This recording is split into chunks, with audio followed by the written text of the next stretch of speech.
Right, ake sikubingelele sikwamukele ey'ndabeni Hlubi Online News. Lapha-ke sizokulandisa nje kafushane ngomngcwabo kababa uJobe James Radebe. Kafushane nje laphana-ke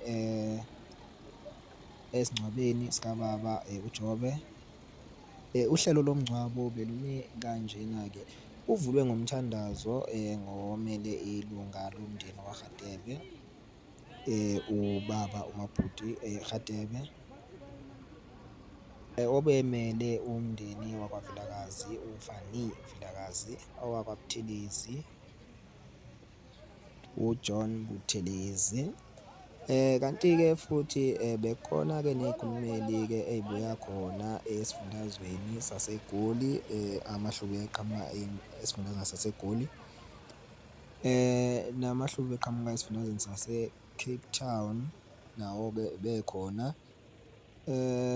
NamaHlubi-ke aqhamuka khona amaHlubi National Working Committee, ubaba uMusa Radebe ubeyikhulumela amaHlubi National Working Committee, kanye kanye-ke nobaba uMagatisa. Ubumbano lwamaNdebele aseNyakatho, simbonile-ke umakhelwane ekhuluma laphayana, u-Mr Manake, kanye nomngani u-Mr Gxayi, obekhulumela amakhosi, obekhulumela amakhosi ubaba uNdabenhle Radebe, obekhulumela ingonyama yamaHlubi ubaba uMabhuti Radebe. Kanti-ke ne-African Transformations Movement, ATM, kuwumbutho wezepolitiki, nawo-ke ubukhona ukhulunyelwa u-Mr Khiwa. Kanti-ke nemboni ubaba uRadebe, imboni yesizwe samaHlubi, nayo-ke incwadi ifundiwe ebibuya kuyena nguPrecious. Sikulandise-ke kafushane ngomlando noma ngempilo kababa uJobe. Jobe James Radebe uzalwe ngonyaka 1958 mhla zi-4 kuDisemba kanti-ke waze washona ngo-22 June 2024. Uzalwa emndenini bezalwa bezingane bewu-6, bezalwa nguMdleleni noNomzwakhe Radebe. Bezalwa endaweni yase-Heidelberg, kude nje nendawo iFrankfurt.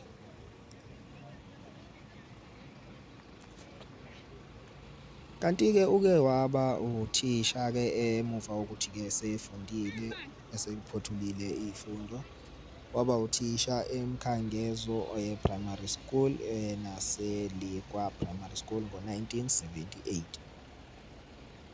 Kanti-ke uke wahamba waya naseNamibia, lapho-ke wathola khona ezokuphepha, security industry. Uma ebuya-ke eSouth Africa ngo-1982 wangena-ke embuthweni wamaphoyisa, lapho-ke waphothula khona-ke uqeqesho lwakhe lwasemaphoyiseni.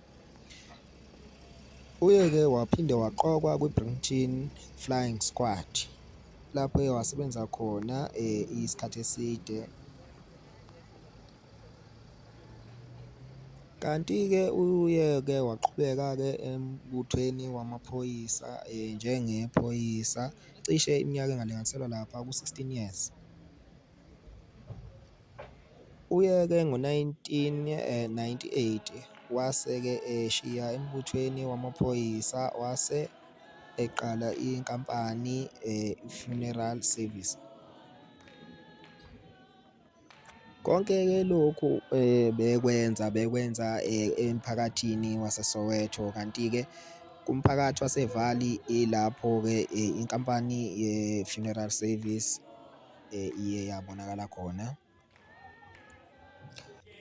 Labo-ke bebemazi kangcono-ke bayazi ukuthi uJobe ube nogqozi nofuqufuqu ngokuba proud Hlubi Man, ube qhenya kakhulu ngobuzwe bakhe njengoba besebenza duzane kakhulu kanye neNgonyama yesizwe samaHlubi kanye noNdlunkulu wonke.